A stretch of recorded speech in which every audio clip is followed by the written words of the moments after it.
പ്രിയമുള്ളവരെ അസ്സലാമു അലൈക്കും, നമസ്കാരം. സുബൈർ ബാബു അതോടൊപ്പം വീടിന്റെ ഓണർ മുഹമ്മദ് ക. ഈ കാണുന്ന വീട് വിൽപ്പനയുമായി ബന്ധപ്പെട്ട് വന്നതാണ്. വന്നത് എവിടെയെന്ന് വെച്ചാൽ നമ്മുടെ എറണാകുളം ജില്ലയിലാണ്. എറണാകുളം ജില്ലയിൽ നമ്മുടെ മുഹമ്മദ് ഖാൻ്റെ ഒരു വീട് കൊടുക്കാനുണ്ടെന്ന് പറഞ്ഞ് മുഹമ്മദ് ഖാനെ വിളിച്ചതാണ്. അപ്പോൾ അങ്ങനെ ഒന്ന് രാവിലെ പുറപ്പെട്ട് ഇപ്പോൾ വൈകുന്നേരം 4 മണിക്കൂടെ എത്തി. അപ്പോൾ ഈ വീടുമായി ബന്ധപ്പെട്ട് പറയുകയാണെങ്കിൽ ഇത് എവിടെയാണ്, എങ്ങനെയാണ്, എന്തെല്ലാം സൗകര്യം ഉണ്ട് എന്നുള്ളത് ഇദ്ദേഹം തന്നെ പറയട്ടെ. എറണാകുളം ജില്ലയിൽ ആലുവ മൂന്നാർ റോഡ്, അതിൽ കോതമംഗലത്തിനിപ്പുറം ഇരുമലപ്പടി എന്ന് പറഞ്ഞ സ്ഥലത്ത് കുറ്റിലഞ്ഞി കരയിലാണ്. സ്കൂളിൻ്റെ അടുത്താണ്, ഒരു UP സ്കൂളിൻ്റെ തൊട്ടപ്പുറം.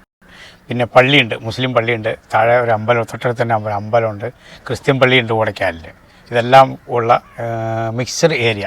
എല്ലാവരും ഉണ്ട്, മുസ്ലിങ്ങളുണ്ട്, ക്രിസ്ത്യാനികളുണ്ട്, ഹിന്ദുക്കളുണ്ട്. എല്ലാവരും നല്ല സ്വരുമയിൽ ജീവിക്കുന്ന ആൾക്കാരാണ്. 8 സെൻറ്റ് സ്ഥലവും 1000 ചില്ലാനം സ്ക്വയർ ഫീറ്റ് വീടുണ്ട്. 3 ബെഡ്റൂമുണ്ട്, 3 ബാത്റൂമുണ്ട്, 2 അറ്റാച്ചഡും 1 കോമൺ ആയിട്ട്. പിന്നെ എല്ലാ സൗകര്യമുണ്ട്, എല്ലാം ചെയ്തിട്ടുണ്ട്. ഇനി വരുന്നവർക്ക് ഒന്നും ചെയ്യാനില്ല, സാമഗ്രികളായിട്ട് വന്നാൽ മതി. പശ്ചാത്തലം കിണറുണ്ട്. അതോടൊപ്പം പാർക്കിങ്ങിനെ പറ്റി പറയുന്നത് 4-5 വാഹനം പാർക്ക് ചെയ്യാനുള്ള സൗകര്യമുണ്ട്. ടാറിംഗ് റോഡ് ഫ്രണ്ടേജ് ആണ്. 8 സെന്റ് ഭൂമി 1000 സ്ക്വയർ ഫീറ്റിൽ നിർമ്മിച്ച ഈ ഒരു പുതുപുത്തൻ വീട് നിങ്ങൾ എത്ര ചോദിക്കാൻ ആവശ്യപ്പെട്ടിരുന്നത്? 38 ലക്ഷം രൂപയാണ് അദ്ദേഹം നമ്മോട് ചോദിക്കാൻ ആവശ്യപ്പെട്ടുള്ളത്. കച്ചവടമാണ്, ചെറിയൊരു നീക്കുപോക്കിന് തയ്യാറാണ് അല്ലേ?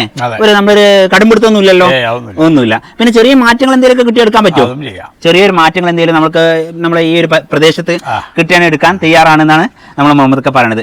അപ്പോൾ മുഹമ്മദ് ഖാന്റെ നമ്പറും കൊടുക്കുന്നുണ്ട്, എൻ്റെ നമ്പറും ഉണ്ട്. നിങ്ങൾക്ക് ഡയറക്റ്റ് അദ്ദേഹത്തോട് തന്നെ സംസാരിച്ച് ഡീലിംഗ് ഉറപ്പിക്കാവുന്നതാണ്. പിന്നെ കച്ചവടം നടക്കുമ്പോൾ നമ്മൾ എന്തെങ്കിലും ഇതൊക്കെ കൂട്ടിക്കൊണ്ടിട്ടാ അല്ലേ? അങ്ങനെയാണല്ലോ അതിന്റെ ഒരു ഇതില്ലേ? അതെ. അപ്പോൾ സ്വന്തമാക്കാൻ ആഗ്രഹിക്കുന്ന ആൾക്കാർ ആ സ്ക്രീനിൽ കാണുന്ന നമ്പറിൽ വിളിച്ചോളൂ, ഡയറക്റ്റ് ഓണറേറ്റ് വിളിച്ചോളി, ഓണറേറ്റ് കച്ചവടങ്ങൾ പറഞ്ഞ് സംസാരിച്ചോളി. ഓണർ നമ്പർ നമ്മൾ കൊടുക്കുന്നത് എവിടെ വെച്ചാൽ കമന്റ് ബോക്സിലാണ് ഓണർ നമ്പർ കൊടുക്കുന്നത്. എന്തിനു വെച്ചാൽ നമ്മൾ വീഡിയോ നമ്മളിത് കച്ചവടമായി കഴിഞ്ഞാൽ വീഡിയോ ഡിലീറ്റ് ചെയ്യില്ല. അതുകൊണ്ട് കമൻറ്റിൽ അദ്ദേഹത്തിൻ്റെ നമ്പർ ഉണ്ടാവും. ആ കമൻറ്റിൽ ഉള്ള നമ്പറിൽ നിങ്ങൾ വിളിച്ചാൽ മതി. പിന്നെ കച്ചവടമായി കഴിഞ്ഞ് കഴിഞ്ഞാൽ പിന്നെ അദ്ദേഹത്തിന് ഒരു തൊന്തരവ് വരാൻ പാടില്ലല്ലോ, കാരണം അവരൊക്കെ വലിയ വലിയ ആൾക്കാരാണ്. അപ്പോൾ അവർക്ക് പിന്നീട് നമ്മൾ ഈ ഒരു പ്രോപ്പർട്ടി വിൽക്കാൻ ഏൽപ്പിച്ച് കാലാകാലം ആ ഫോൺ വന്ന് ശല്യം ചെയ്യാൻ പാടില്ല എന്ന ഉദ്ദേശത്തിൽ നമ്മൾ കമൻറ്റിലാണ് ഓണർ നമ്പർ കൊടുക്കുന്നത്. അപ്പോൾ നിങ്ങൾ കമൻറ്റിൽ നോക്കിയിട്ട് അദ്ദേഹത്തിൻ്റെ നമ്പറിൽ നിങ്ങൾ വിളിക്കുക. അപ്പോൾ ഓക്കെ.